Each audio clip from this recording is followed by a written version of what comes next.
Let's talk about the album in general first, and I've dug out some old reviews here. Most of the reviews, looking back at them, all seem to say this was the one where the jam sound really changed. Would you agree with that?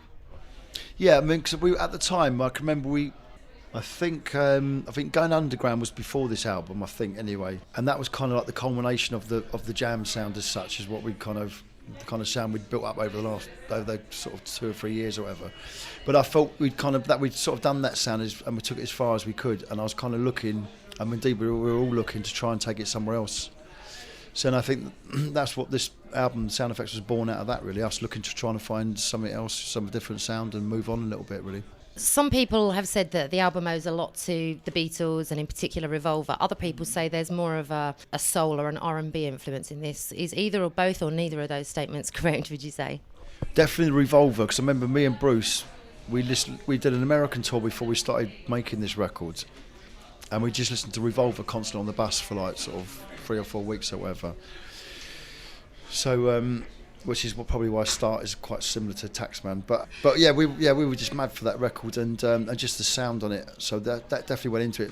But there was also some other influence. There was like sort of Gang of Four, I think Joy Division, Wire, those sort of more angular, what people call post-punk, whatever that's supposed to mean, but more angular sort of spiky guitar sort of music that was around then with those sort of bands. And I think that was an influence as well. I think there's a certain bleakness in sound, which I think we tried to capture a bit of that in the sound effects as well. We're going to talk about Start, obviously, because that's one of the first tracks that we're going to play. In fact, we're going to play it in just a moment. I just want to throw one drunken comment back at you and find out how serious it was. You considered the album a cross between Off the Wall and Revolver. Now, was that just a drunken comment, or is there some truth to it? Sounds a bit pretentious, really. I don't know what I was thinking, really. What were you thinking? I haven't got a clue what that's supposed to mean.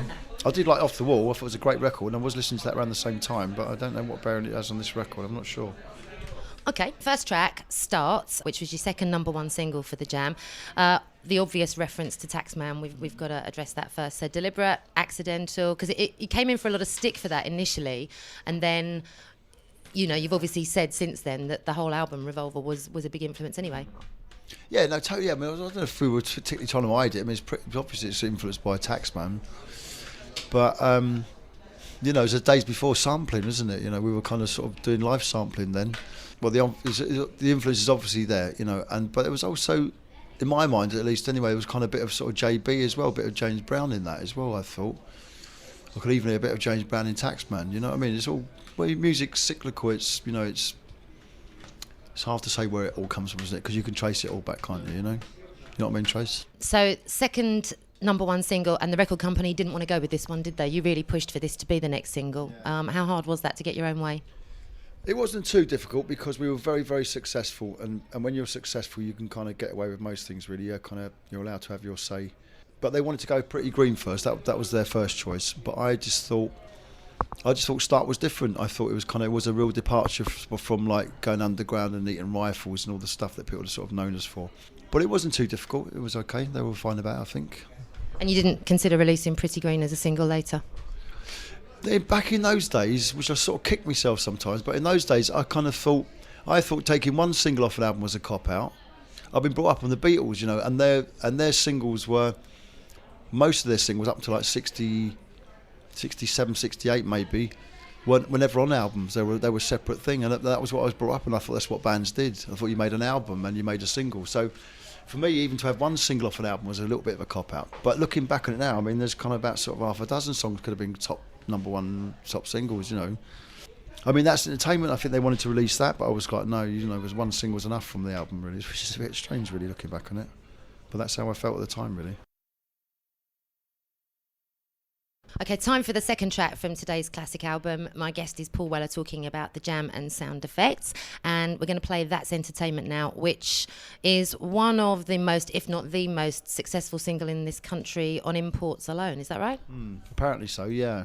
I mean, like I said, I didn't want to. I think the record company, I think they wanted to release it as a single, which I didn't want to happen. So, but I mean, it came out on a. I think it was a German import maybe or something like that, but it still got to like top 5 just on import sales, which is quite amazing, really. I don't know if anyone's ever done that. And it's widely regarded as a classic. I mean, and again, looking back through the reviews, which I dug out before speaking to you, all the old reviews raved about that track despite the fact the reviews were generally good for the album, that track was always singled out for special mention or broader mention. I'll just give you an example here. Don't let this go to your head. It's a grey kaleidoscope filled with slices of life, all of them too drab to be anything but real life. At the same time, it's a songwriter's way of sighing in acceptance and even having a starving man's laugh. In Southern California, this song could be rewritten about a mall, any mall. They're all filled with bored teenagers and people buying away their problems with consumer goods. There's something sad, funny and beautiful about the whole thing, and Weller gets it across in a mere pop song. What do you think of that? Whatever happened to good music journalism, that's what makes you think. That's what springs to mind. Those are days when they used to have proper writers. But well, I don't know, it's a bit of a mouthful, isn't it? But I mean, it's sort of, it's kind of right, isn't it? Really. Has he captured the essence of it? Do you think? Yeah, absolutely. Yeah. I mean, it was really me with that song. It was just me sitting in my flat in Pimlico and just writing about what was around me, really. So it wasn't that difficult. I mean, the whole idea from That's Entertainment actually came from a poem by a guy called Paul Drew. I was doing a kind of sort of poetry imprint thing around that time. And Paul's poem, I think it was even called That's Entertainment, which I wrote to him and said, look, I've got an idea, can I use it as a kind of basis to write this tune from, which he was cool about. He'd probably kick himself now about it, but I don't know. But it's but so it was kind of, it was just me writing, it was just looking, damp on the walls, freezing cold flat.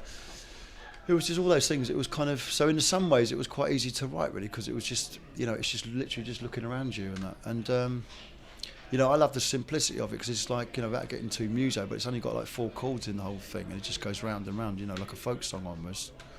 But it just seems to really connect with people, and even like, however many years later it is, people still connect with that tune. It's quite amazing, really. Okay, time for the third track from today's classic album, and this one is Paul Weller's choice himself from Sound Effects. I picked 4 and you picked 1. I think that's fair.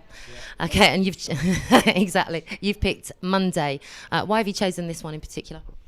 I just like it. I just think it's a really cute little song, English love song, and I thought, what's the sort of most boring, drabbest, horrible day you could think of, really, out of the week, and it's probably a Monday, really. But I thought to turn it into something sort of quite beautiful and romantic, as opposed to sort of like a Friday night or Saturday night song, So I like that kind of aspect, a very English aspect of it, really. I want to talk to you a little bit about producers, because this was the last time that you worked with Vic Coppersmith-Heaven. I've read some comments saying that you and Rick and Bruce all felt the production was a little bit flat afterwards, which is a strange kind of contradiction against other statements that I've read saying this is your favourite Jam album. So what do you make of that? I haven't got a clue. I don't know. It's a contradiction, isn't it? I don't know. I've no idea what, It's like trying to remember how you felt at a certain time, 20 years ago, 30 years ago. It's difficult to pinpoint it, really. But when you listen to it now, are you happy with the production? I haven't heard it for years, so I don't know. But the last time I heard it, I thought it sounded great, yeah. It was a while ago. Time for the last track from today's classic album, and again back to my choice, which is "But I'm Different Now." The words I can't even remember, to be honest with you. But musically, it was it was like another sort of follow-on from Revolver, I think. It's sort of an upbeat song, but it's quite romantic, and I think there's despite the fact that as one would expect from you, there is quite a lot of, to coin a phrase, social comment on this album, but it's quite romantic in a lot of ways. There's quite a lot of love songs on here, really. Yeah, there is, yeah. I think I've always done that, really. I think there's always been, even from like the sort of early days, even like the sort of punky sort of stuff, there was always a love song in there, I think, really. Even on like All Mod Cons, there was a English Rose and It's Too Bad and stuff like that, Well, All Mod Cons is on my list, so it's a future classic album. Look, just on that subject, why was English Rose not listed on the album sleeve? I don't know. Is this just bad memory, or you just didn't even have a reason for it at the time? I don't know. It's all got lost in the mist of time. I don't know. Some strange ideas in them days, and I have no idea why that was.